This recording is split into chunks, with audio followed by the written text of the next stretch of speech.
the Deputy Vice Chancellor Administration, who is away on official assignment, the Deputy Vice Chancellor Academic, the Registrar, the University Librarian, the Provost of the College of Medicine, the Deputy Provost, the Dean, Faculty of Agriculture and Forestry, which has actually been split into two, Faculty of Agriculture and Faculty of Renewable Natural Resources, with effect from Wednesday last week by the National Universities Commission. Deans of other faculties, the postgraduate school, and of students, directors of institutes, heads of departments, distinguished guests, ladies and gentlemen.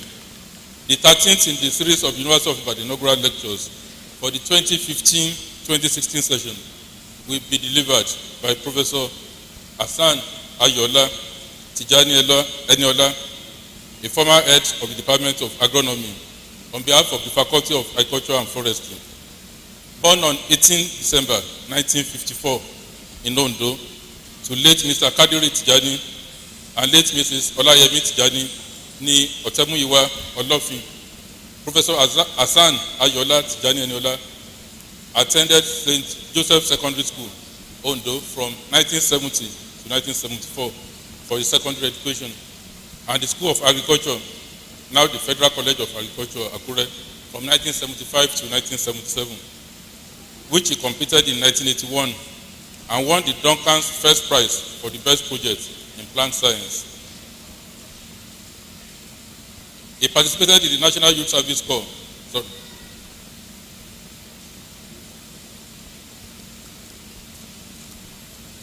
He came to the University of Ibadan, where he won the Professor Ajibola Taylor Prize for the best student in entomology.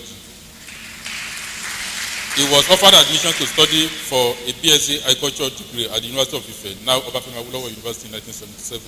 And this he completed in 1981 and won the Duncan's first prize for the best project in plant science. He participated in the National Youth Service Corps program as a teacher at the Borno State Advanced Teachers College, Maiduguri, between 7th August 1981 and 8th August 1982. Thereafter, he registered for his MSc program in crop science, horticulture of this university. He completed the program on 21st December 1983. He then utilized a federal government of Nigeria scholarship for his PhD program in agronomy, which he completed on 21st December 1987. Professor Tijani Eniola joined the services of the University of Ibadan as a graduate assistant in the Graduate Studies program, now the Center for General Studies. During the 1986-1987 session, he was appointed assistant lecturer in the Department of Agronomy with effect from 1st March 1987, and he was upgraded as lecturer 2 with effect from 21st December 1988. He was promoted to the grade of lecturer 1 with effect from 1st October 1991. Senior lecturer with effect from 1st October 1996, reader with effect from 1st October 2001, and professor with effect from 1st October 2004.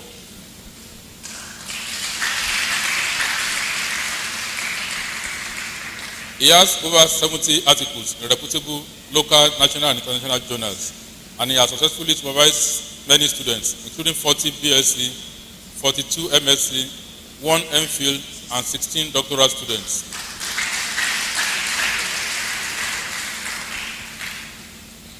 A teacher of teachers, Professor Tijani Eniola, as well, 3 of his former students are now directors in national and international research institutes, while 4 of them are already professors in the Nigerian university system, and 2 of them are heads of departments in their respective universities. Within this university, Professor Tijani Eniola has served as departmental representative on the Faculty of Agriculture and Forestry, Farm Users Committee, 1992 to 1996, Departmental Postgraduate Seminar Coordinator, 1991 to 1994, then 1991 to 1999, and from 2002 till 2004. Member, University of Ibadan 50th Anniversary Celebration Exhibition Subcommittee, 1997 till 1998. Alternative Chairman, Props, for the Faculty of Agriculture and Forestry Practical Year Training Program, PYTP, 2002 till 2004. Member University Teaching and Research Farm Resuscitation Committee, 2004 till 2008. Then Chairman, PYTP, Faculty of Agriculture and Forestry, 2005 to 2008. Head Department of Agronomy, from 25th January 2004 till 24 January 2012. And since 1988, he has been a member of our University Senate. Outside this university, Professor Tijani Eniola has served as the first African project coordinator of the joint International Institute of Tropical Agriculture, IITA, and University of Ibadan. Ford Foundation supported farmers' participatory on-farm project, 1991 till 1994. Member of the four-man committee that established the Faculty of Agriculture, University of Ado-Ekiti, UNAD, now Ekiti State University, in 2000. The first acting head of department of the Faculty of Agriculture at UNAD from 2000 till 2001. He has also served as visiting scientist to the Wageningen Agricultural University in the Netherlands from 1994 till 1995. He was visiting professor to Ekiti State University from 2012 till 2013. Resource person and consultant to Early Farming Network for Tropical Africa, AFNETA, 1992 to 1994, as well as the Food and Agricultural Organization, FAO, 1995. Professor Tijani Eniola is a recipient of several international awards and fellowships. These include the Netherlands Fellowship on Potato Production, Storage and Seed Technology, Wageningen, the Swedish International Development Agency, SIDA, Fellowship on Pesticide Management and Pesticide Risk Reduction, Stockholm, Sweden, May to June 2004, and in Arusha, Tanzania, November 2004. Professor Tijani Eniola has served as external examiner to the Federal University of Agriculture, Abeokuta, FUNAB, University of Ilorin, the Michael Okpara University of Agriculture, Umudike, Ekiti State University, Ado-Ekiti, Obafemi Awolowo University, Ile-Ife, as well as the University of Forestry, Alice, South Africa. Professor Tijani Eniola is happily married to Mufoluke Omobonike ni Akindolue, and the marriage is blessed with children. I now call on Professor Tijani Eniola to deliver his lecture titled Competing with Competitors in an Endless Competition. Professor Tijani Eniola.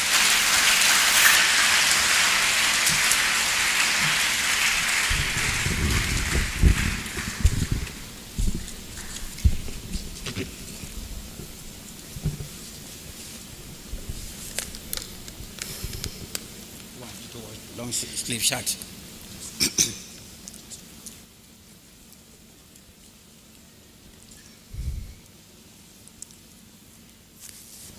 The Vice Chancellor, Deputy Vice Chancellor Administration, Deputy Vice Chancellor Academic, Registrar and other principal officers, Provost of the College of Medicine, Dean of the Faculty of Agriculture and Forestry, Deans of other faculties, Deans of the Postgraduate School and of students, Directors of institutes, Head of Department of Agronomy, and other heads of department, distinguished ladies and gentlemen. I give the greatest thanks to God, the Almighty Father, for making it possible for me to deliver my inaugural lecture today. The invitation to give the inaugural lecture came casually from my Dean, Professor Iyayi. I thank my head of department, Professor Adetimirin, for encouraging me to deliver the lecture. Mr. Vice Chancellor, today's inaugural lecture is the 42nd to be delivered from the Faculty of Agriculture and Forestry since its establishment in 1949, and the 10th to be delivered from our Department of Agronomy. Mr. Vice Chancellor, my venture into the field of agriculture was providential. There was a gap between the completion of my primary and the start of my secondary education. I engaged myself in vegetable crop production for sustenance before my secondary education.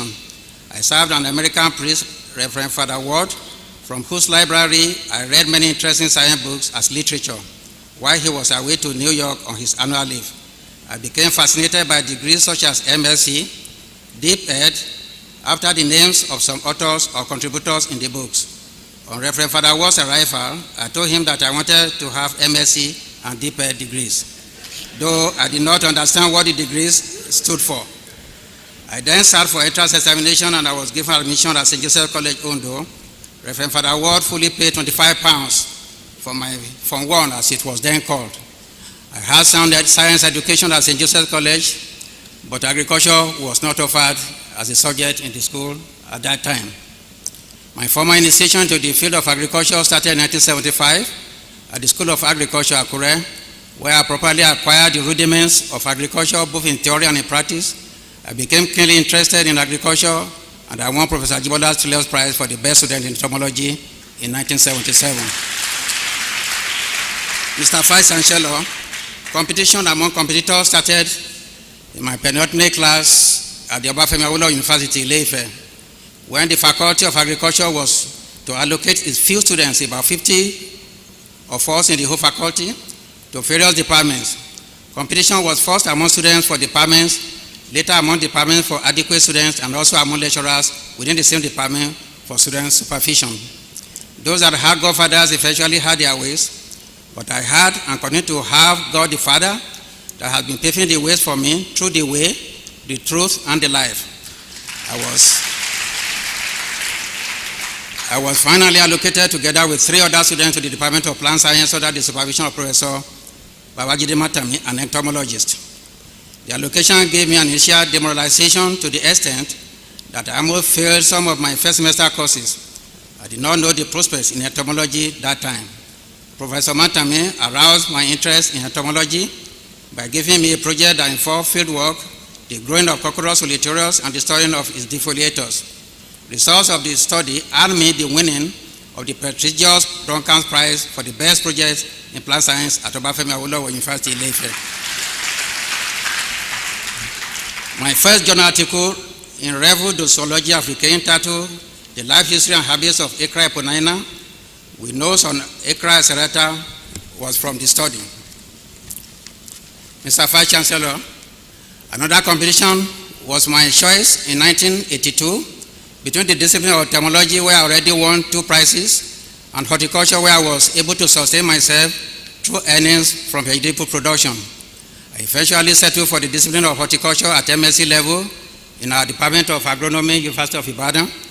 There was yet competition among the disciplines of horticulture, wheat science, farming systems for my choice, and I was to start my PhD program in 1984.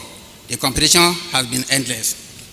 Mr. Vice Chancellor, sir, food security is a challenge of global dimension as the population gears toward 10.5 billion against 2050, according to United Nations 2011. Affordability and accessibility of food in the right quantity and quality to meet the daily dietary demand of our ever-growing population can be enhanced by effective agricultural production and efficient distribution. These are all influenced by competition for available limited resources between agriculture and other sectors, as well as competition within agricultural system. Competition is a struggle for existence and superiority. Competition exerts a powerful force in the plant community. Competition is maximum when available resource for growth becomes limited. Competition is a negative interaction where individuals make simultaneous demand that exceed limited resources, and while both suffers, one individual suffers less.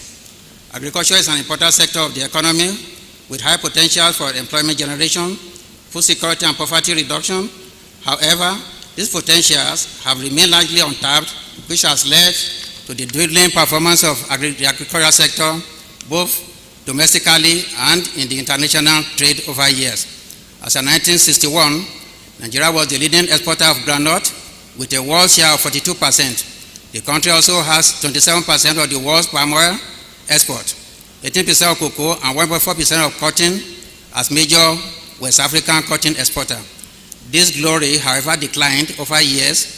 Hence, Nigeria's dominance in the export of groundnut was eclipsed by China, United States of America, and Argentina as of 2008. Indonesia and Malaysia took over in palm oil. Cote d'Ivoire and Ghana also became the leading exporter of cocoa, while Mali and Burkina Faso led cotton exports. The competitors maintained their dominance due to strong marketing organizations that link the farmers to markets and provide support in the form of improved planting materials, fertilizers, credits, and rural infrastructure. Agriculture and the economy. The important benefits of the agricultural sector to Nigeria's economy include provision of food, contribution to GDP, provision of employment, provision of raw materials for agro-allied industries, and generation of foreign exchange earnings. Agricultural exports were the main source of foreign exchange earnings before the advent of petroleum.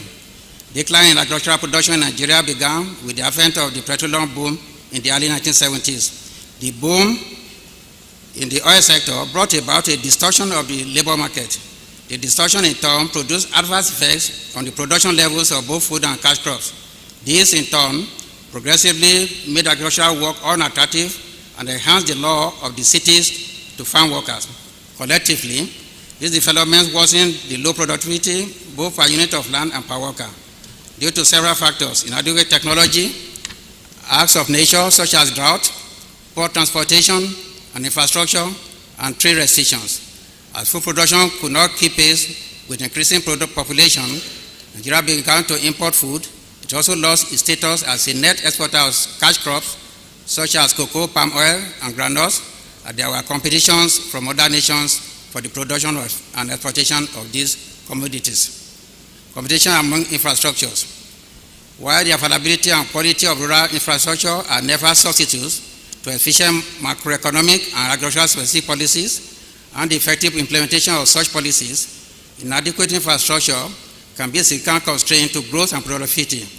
Rural infrastructure, like other public investments, raises agricultural productivity, which in turn induces growth in the rural areas, bringing about higher agricultural wages and improved opportunities for non-farm labor. Urbanization and farmlands. Urbanization is often considered as having negative impacts on agriculture. For instance, from the loss of agricultural land to urban expansion and on urban bias in public funding for infrastructure, services, and subsidies, agriculture and mineral resources exploration. In various parts of Nigeria where there are activities of mineral resources explorations, such as tin mining in Jos Plateau State, gold mining in Iperido, Osun State, crude oil exploration in Niger Delta areas, there are established evidences of pollution of agricultural fields for mineral resources explorations, destroying sources of livelihood of the host communities. These interferences have led to failing rural economy, misery, and conflict between the host communities and the mineral resources exploration companies. An example is the case of Niger Delta area of Nigeria, Ibadan, 1999. Competition with other sectors. There is always an unhealthy competition by other sectors with agriculture. For example, trade competing with farmers for bank loans. In Nigeria, donor agencies withheld or cut down aid drastically. Treasury managers sought for less risky exposures outside agriculture and rural enterprise. Usman, 2000. Competition between cattle areas and crop farmers. Conflict between farmers and nomadic cattle herders have been a common feature of economic livelihood in West Africa. Tona, 2006. Cases of farmer herders conflicts are widespread in Nigeria in recent times. In Wese 2005 stated that many farmers and herders have lost their lives and herds, while others have experienced dwindling productivity in the herds. Many cases have been reported in savanna belts of the country. It has extended to the derived savanna of Oyo State, as well as the wet rainforests of Ondo and Ekiti states. The conflicts are a threat to peace and national stability. The results of such conflicts include destruction of crops, contamination of streams by cattle, overgrazing of land, disregard for local traditional authorities, female harassment, and harassment of nomad by use of host communities, indiscriminate bush burning, and defecation of cattle on roads, cattle theft, and straying of cattle. The socio-economic effects of the conflicts include reduction in crop yield and income of farmers, displacement of farmers, loss of lives and property, and loss of produce in storage. Nomads and the rustlers. Cattle rustling refers to the stealing of cattle. Traditionally, cattle rustling has been driven by the criminal intent to expropriate cow for meat or for sale. Over the years, cattle rustling has evolved into a pattern of organized crime with immense criminal sophistication and efficiency. Hence, contemporary cattle rustlers operate with modern weaponry, and their operations are marked by translocational and transnational syndication. It has manifested in various scales and dimensions across the nations. For instance, in Scotland, 300 cattle were reported to have been rustled by the end of 2013, leading to the declaration of cattle rustling as a national emergency by the government. Daily Trust editorial of 5 February 2014. This scenario has accentuated the significance of cattle rustling as a fundamental national security problem in Nigeria. Competition with budgetary allocation. Nigeria's budget and fiscal management for 2015 were uniquely challenging for the country because of the consistent fall in the international price of the country's major source of revenue, which is the oil. In addition to that particular challenge, 2015 happened to be Nigeria's general election year. Politicians were deploying public resources to their electioneering over and above the normal budget priorities. Agriculture and rural development sector was allocated only 0.9% of the budget. This allocation to agriculture was meager, considering the importance of agriculture to the economy. Okada riding and farm labor. The use of motorcycle for commercial service rapidly grew with massive retrenchment of civil servants in mid-1970s. Commercial motorcycles are popularly known as Okada, Ashaba, Going, Express, and various local names in different parts of the country. Today, unemployment and underemployment has forced many people to explore the regular income and casual employment opportunities in Okada riding, which is found to be dominated by youth, Oguniola 2011. The commercial motorcycle has been linked to a high rate of accidents with unprecedented mortality and morbidity, increasing air pollution from carbon emission and negative impact on farm labor, competition among crops and weeds. Crop weed competition occurs in two broad aspects. One, direct competition for nutrients, moisture, light, and space. And two, indirect competition through exudation and production of allelopathic chemicals. Competition between weeds and crops is expressed by altered growth and development of both species. Interspecific competition occurs when two or more species coexist in time and space and simultaneously demand a limited resource. Intraspecific competition occurs when two or more plants of the same species coexist in time and space and simultaneously demand limited resources. Mr. Vice Chancellor, I will use this session to highlight my contributions to scholarship in the field of farming system research. My research in this discipline of farming system research has two foci, namely farming system and weed management. A farming system, as defined by Agronomy 1987, is the distribution of plants and animals in space and time, and the combination of inputs believed to give maximum production in socio-economic, cultural, and political contexts. Frisco and Westphal 1988 defined farming system as a decision-making unit comprising the farm household, cropping, and livestock system that transforms land, capital, and labor into useful products that can be consumed or sold. Most agricultural technologies developed on station are yet to be adopted by farmers because the researchers did not put into consideration the ecological, cultural, and socio-economic circumstances of the farmers. The on-farm research approach seeks to ensure two-way linkages between various participants in the research process through a pragmatic bottom-up orientation. There is the need for recognition that farmers have something valuable to contribute to technology development. Thus, listening to farmers and obeying what they do can help to improve the potential for increased efficiency in the allocation of research resources. Early farming and agroforestry in the traditional farming system. Our team of investigators, Agbola Olusi Adebowale Ekpeyon Tijani Eniola Abubakar and Stroud 1992, evaluated the states of early farming in various states in Nigeria with FAO support, and our findings show that traditional farmers developed a way of interplanting arable crops and plantation crops on the same space of land. In this form, agroforestry is carried out to provide food for them and their families, while the plantation crops serve as a source of cash income. Introduction of early farming to farmers in the forest and the Rasa Canal of southwestern Nigeria. Early cropping has been considered as an alternative to shifting cultivation. Kangeto 1984. The idea of early cropping is consistent with the traditional farming system. The major difference between the traditional agroforestry and other concepts of early cropping is that the layout of early cropping is more organized and the alleys are in straight lines. Since the introduction of early farming to southwestern Nigeria in the 1980s, emphasis has been on agronomic performance of the tree species and the associated arable crops. Much less has been done to ascertain the multiple effects of this strategy on the diffusion and adoption of early farming amongst farmers.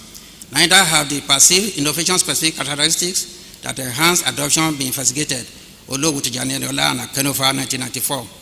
In the light of this paucity of empirical data, we designed an AVNETA-supported project to investigate farmers' awareness of early farming and determine the adoption level of the technology at Ubiaja and Ibadan. Results of our study showed that 80% of the farmers interviewed were aware of early farming. 33% among them knew about the technology through AFNETA project. Most farmers knew about early farming through interpersonal sources, while mass media accounted for 12%. The majority of interpersonal sources were researchers. About 16% of respondents were unfavorably predisposed to early farming, while 4% had positive attitudes. Closer investigation revealed that the farmers regarded any form of involvement of trees as agroforestry. We identified major constraints that constitute hindrances to adoption of early farming. These include, among others, low yields in farmers' fields, unwillingness to reintroduce trees to land that they have spent so much time and resources to clear for cultivation, early species and modification of the microenvironment. Our study on the phytosociology of pioneer woody species within hedgerows of Lucina and Senna from 16 dispersed on-farm farmer-managed early crop fields in southwestern Nigeria showed that hedgerows of the two species could provide suitable niches for certain woody species. Milicia excelsa irocus, for example, suffer less attack by god-forming insect, Phytolama lata, under hedgerows, and could not be conserved in early cropping systems. Akinifesi, Musa, and Tijani Eniola, 1995. Table 1 shows the diversity and abundance of woody species within hedgerows of Lucina and Senna. We observe generally better soil fertility properties under the hedgerow species than in the alleys between the hedgerows. Table 2. Significant differences in weed biomass were also observed in the following order: control greater than Lucina and Lucina greater than Senna. Table 3. Fertilizer use in cropping system. In southwestern Nigeria, the fertilizer recommendation is 15-15-50 NPK. However, using the critical level of 0.15 centimole per kilogram for potassium, we, Tijani Eniola, and Energy 1997, found that only about 15% of 40 selected farm soils were deficient in potassium. Our investigations on 10 selected farms where we used a strip cropping technique, a row of maize with a complete nutrient was compared with an adjacent row where only potassium was missing. In general, we realized quite close grain yields for both treatments, indicating no special potassium requirements. Mr. Vice Chancellor, these experiences led to the formulation of NPK 20-10-5 instead of 15-15 NPK fertilizer. In another trial series, we observed a significant effect of potassium planting in an intercropping system. Table 4. We realized that in intercropping system, potassium requirements could be higher due to higher above ground and below ground competition. Planting intercropping with melon increased the yield of planting by conserving moisture, reducing soil temperature, and weed infestation. Tijani Eniola, and Energy 1997. My research experience in multiple cropping. Multiple cropping is essentially the intercropping of two or more crops on the same piece of land during the same year. Common intercropping systems are characterized by spatial arrangements such as mixed, row, alternate row, strip, relay, sequential and multi-story cropping systems. Many workers agree that this system is sustainable and compatible with the traditional farming system. Tijani Eniola and Akini University 1996, Akinyemi and Tijani Eniola 1997, Tijani Eniola and Uwagu 2001. Maize is one of the staple foods in Nigeria and it featured prominently in intercropping system. Ogun by Tijani Eniola and Kabi 1996. The source of our study on comparative effects of intercropping melon, cowpea and sweet potato with maize indicated that intercropping the different crop species was very profitable. Table 5. Adora Migba and Tijani Eniola 2001 evaluated the performance of groundnut at 3 densities in a cassava groundnut intercrop on farm and on station. Our results showed that groundnut yield was depressed by as much as 23% on station with decreasing plant densities, while groundnut yield actually increased by up to 15% on farmer money plus. Table 6 and 7. In the context of traditional farming systems, our results suggested that groundnut population is an important factor in cassava groundnut intercropping system.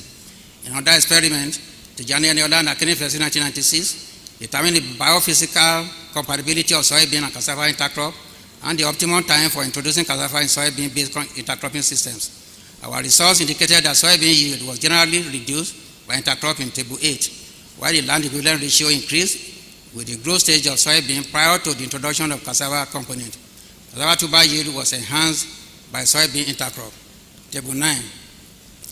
Tijani Eniola and Uwagu, 2001, assessed the comparability of cocoyam, melon, and pumpkin intercropping system under tilled and no-tillage practices. It was observed that tillage had no significant effect on crop yield, but pumpkin reduced the number of leaves of the cocoyam or heaped seedbeds.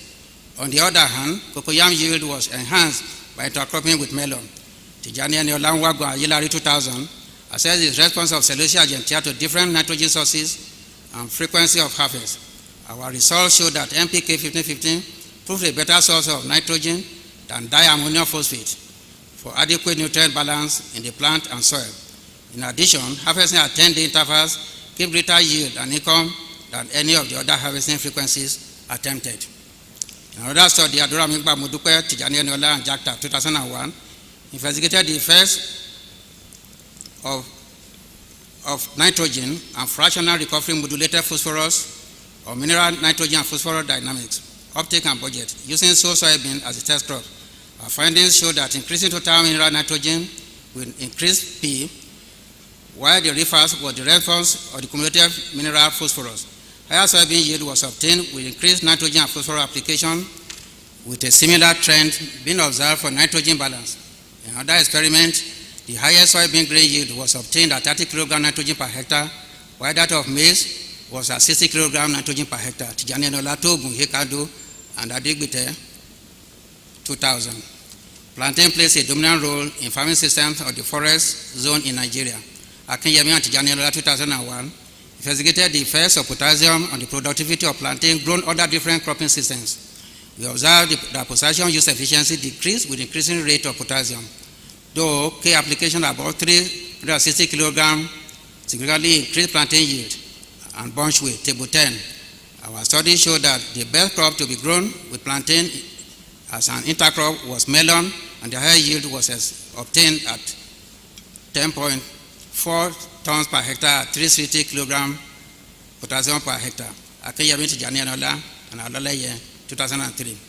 In a study conducted in 1999 and 1998 to quantify phosphorus fractions under natural fallow and Pureria cover fallow, Kolawole Tian and Tijani Eniola, 2003, observed that phosphorus was reallocated to non-readily available organic phosphorus fractions irrespective of fallow type and previous land use. Biomass production under the two fallow types was comparative and increased linearly with fallow age, reaching slightly above 7 tons dry matter per hectare after 8 months of fallow. Soils with natural bush fallow had higher sodium hydroxide extractable inorganic phosphorus fractions than those with Pureria fallow, table 11. Another study aimed at determining the effects of burning, incorporation, and surface mulching after 1 year of natural regrowth and Pureria cover crop fallows on soil phosphorus fractions and maize and cassava yields.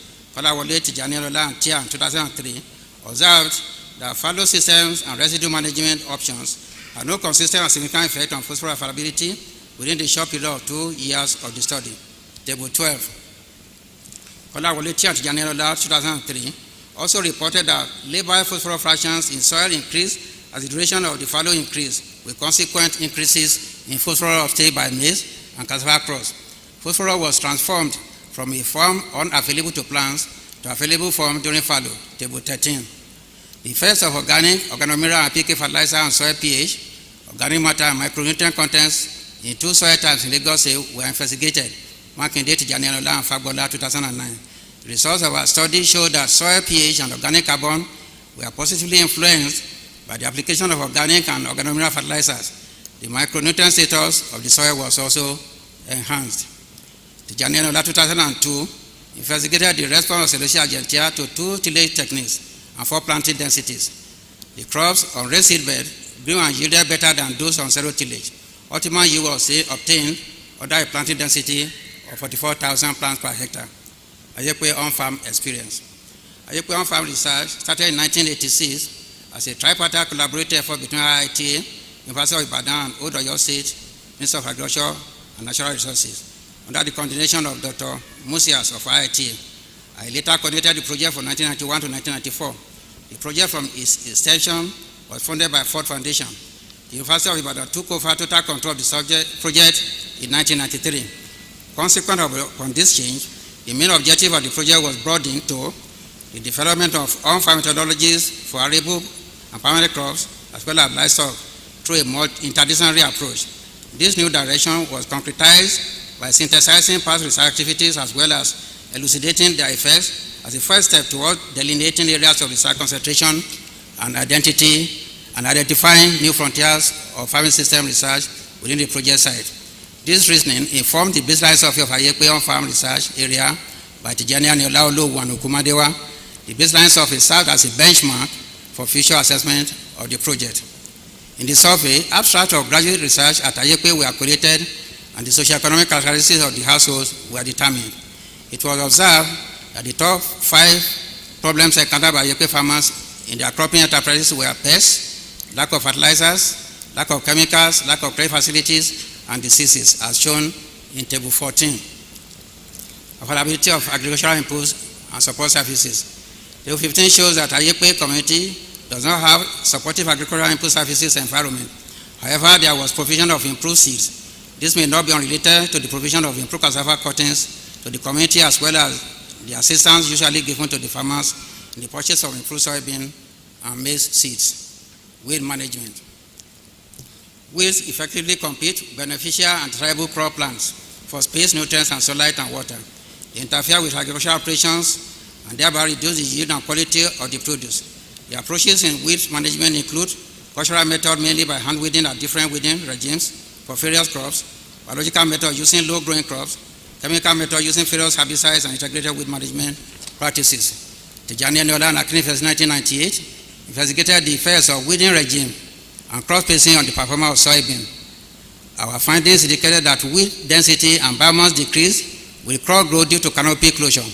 Greater weed suppression was achieved at 50 down 75 by 100 centimeter inter-row spacings. One weeding introduced reduced weed biomass by 70% compared to no weed control. Soybean grain yield was increased by 72 to 79% when soybean was weeded once compared to no weeding. The effect of one additional weeding to the growth and yield of soybean was not significant, tables 16 and 17. The critical weed interference period required for soybean in our study was established at 3 to 6 weeks after sowing, after which weed competition was not important. Our results indicated that weeding done during 4 to 5 weeks after sowing could be cost effective, while extra weeding was considered superfluous. More than 70% of Nigerian farmers cultivate less than 2 hectares of land and depend majorly on manual labor. Michael and Tijani Eniola 2009, in a survey of the 16 local governments of Taraba State, reported that farm size was smaller in the mountains zone, less than 1 hectare, compared with 1 to 3 hectares in other zones. Farmers in all the zones indicated that weed infestation reduced fertilizer use efficiency, hindered harvesting, increased pests, and caused grainless crops in maize. Using melon and pumpkin as cover crops, Nwago Tijani Eniola and Shia 2000 assessed the influence of tillage regimes and cover crops on weed control in cocoyam field. The results of our study showed that weed density was highest at 6 weeks after planting, when crop cavity had not closed, while the least weed density were recorded at 10 weeks after planting during 2 cropping seasons. Pumpkin significantly reduced weed density irrespective of the tillage method. In another study, Akinyemi and Tijani Eniola 1997 reported that intercropping planting with 20,000 stands of melon per hectare gave better planting yield, melon fine coverage, and reduced the weed emergence. Tijani Eniola 2001 investigated the effects of spacing and duration of weed association on cocoyam growth and yield. Results of the study showed that delay weeding up to 5 weeks after sowing caused 49% reduction in the grain yield of cowpea, while unweeded plots suffered 69% yield reduction, tables 18A and 18B. In Nigeria, weed control accounts for about 1/3 of the maintenance costs in immature rubber plantations, Secretary et al. 1996. The influence of 11 rubber-based cropping systems was evaluated on weed species composition, density, and weed biomass, Secretary Tijani Eniola in 2003. Results of our study showed that weed biomass was least under rubber cassava intercrop. Our study also showed that the use of intercrop significantly enhanced weed management in young rubber plantations. Allelopathy activities of some weeds. Cromolena odorata and Euphorbia heterophylla compete vigorously in upland agriculture and readily suppress the growth of other weeds, a characteristic commonly associated with plants with allelopathic influence. Allelopathy, the regulation of growth of one plant species by chemical relief from another, occurs widely in many plant communities, Akiredi et al. 1985. Tijani Eniola and Fawus in 1989, assessed the relative biological activities of the basic and acidic portions of petroleum spirit, diethyl and thiacetate fractions of crude-methanol extracts of cyan weed and white pocentia on seed germination and seedling growth of tomato. We observed that the thiacetate fractions of the two weed species produce a more detrimental effect than the diethyl and petroleum spirit fractions, respectively, and their effects were more on root than on shoot development. In another study, Tijani Eniola and Fawus in 1991 reported that the development of young seedling root was more inhibited than that of young seedling shoot. Post-harvest quality of tomato. Post-harvest qualities of 3 tomato varieties, Roma VF Ibadan local and NHLE 158-13, that were ripened on the parent plant, transparent polythene, black polythene, and laboratory tabletop were determined at Adebayo Adeoye and Tijani Eniola 2005.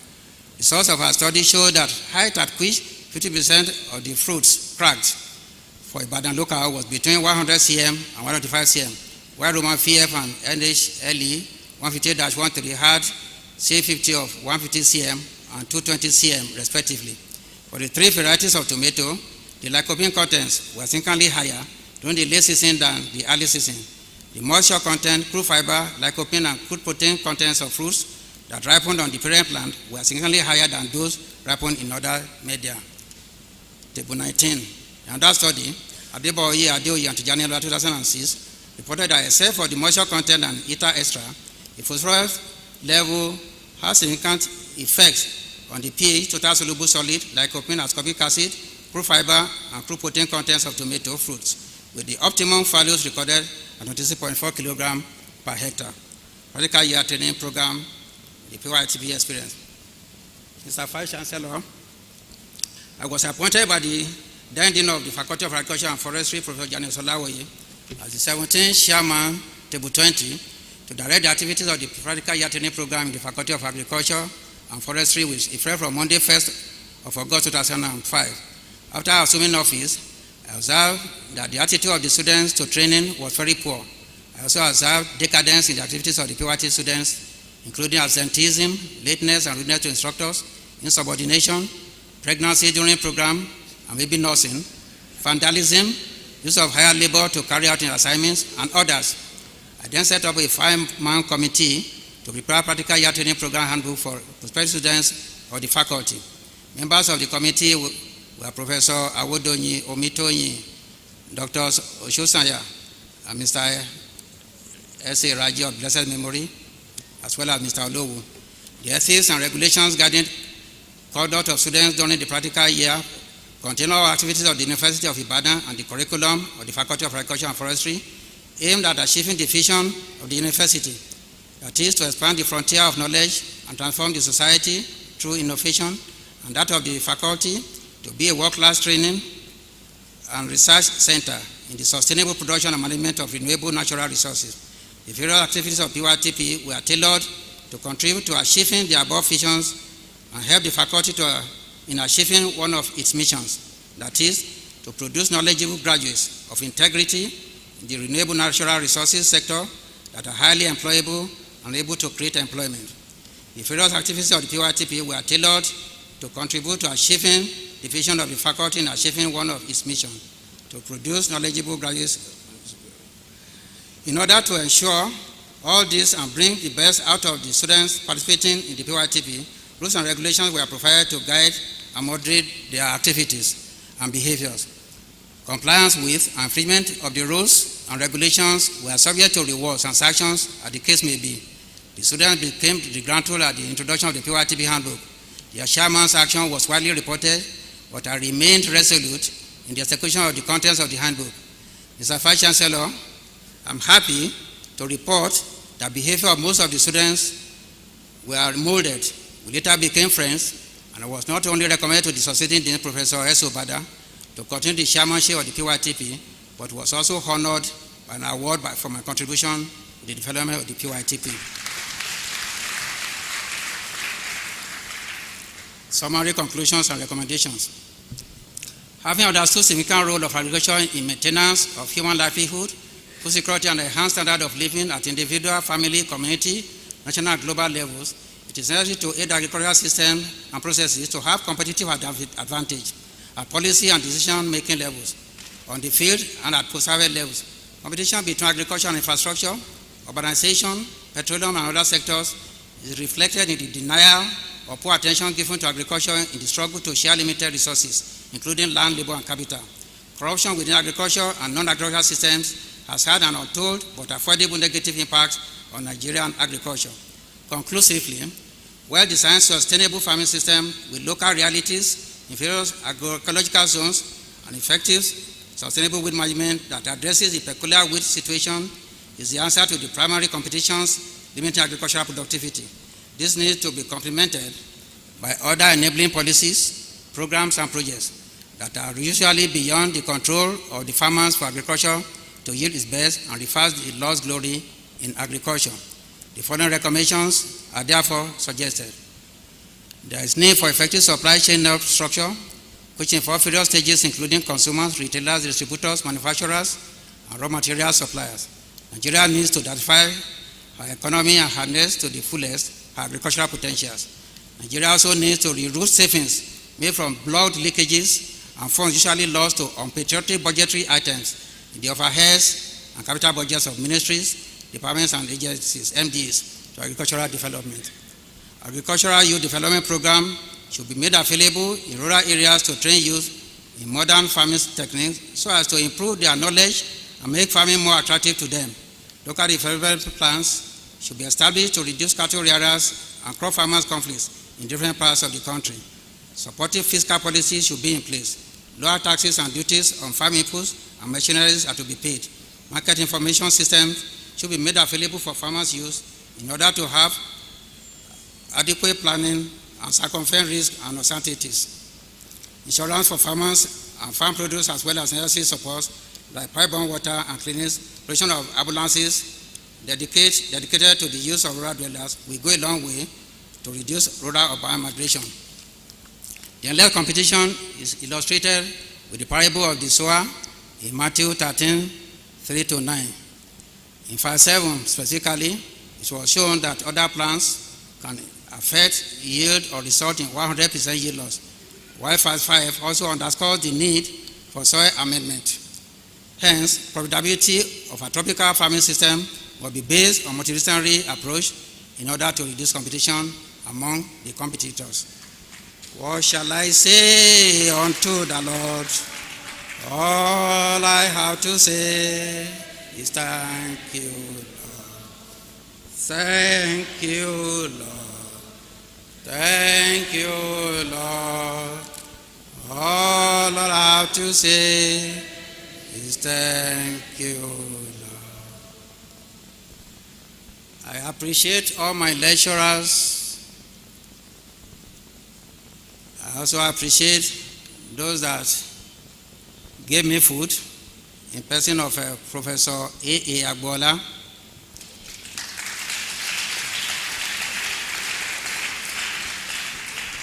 I appreciate all my extended family members and my siblings, Taibat, Yabo, Risikatu, Yunusa, Tonye, for their various contributions to my success. I also appreciate my in-laws, the Akin Cooliers, for the cooperation I've been enjoying from them. I'm grateful to Fenebo Agbadaola, Pastor Adegun, Professor Akinawo, Mr. Frank Akimules, and Mr. Wole Amo for their prayers and for supporting me in times of need. I dedicate this lecture to Reverend Father Ward for his contribution to my life and deposit of my education.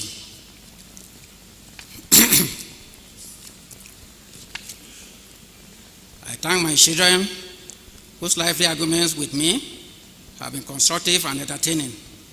They have contributed to my success in no small way. I share this joyful occasion with my joy, my wife, Mrs. Mufuluka Mobunika Tijani Eniola. She has contributed immensely to my success. To God be the glory. Mr. Vice Chancellor, sir, permit me to recognize my mentor, Professor Babajide Matami.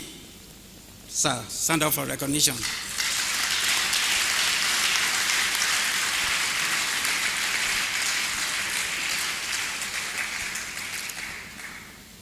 I also recognize the presence of my Baba, Professor Agbola.